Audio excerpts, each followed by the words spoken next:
Hi friends, మీ జీజీవై.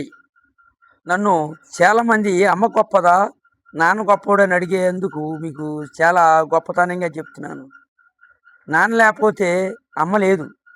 ఎందుకంటే నాన్న పొద్దస్తమానం కష్టపడి అమ్మకిస్తాడు కాబట్టి ఇంట్లో సరుకులు తెచ్చి అన్నీ కూడా మనకి చేసి పెడుతుంది కాబట్టి అమ్మ కావాలి, నాన్న కావాలి. ఎందుకంటే అందరూ నన్ను ప్రశ్నిస్తున్నారు కాబట్టి మీకు క్లియర్‌గా చెప్తున్నాను.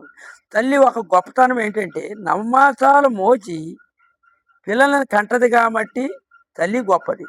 తండ్రి అంతమానం కష్టపడి డబ్బులిస్తాడు కాబట్టి తండ్రి గొప్పోడే. ఎందుకంటే ఇద్దరు కూడా సమానంగా ఉంటారు కాబట్టి తల్లి గొప్పదే, తండ్రి గొప్పోడే. అమ్మ కావాలి, నాన్న కావాలి. హాయ్ ఫ్రెండ్స్, ఈ జీజీవై.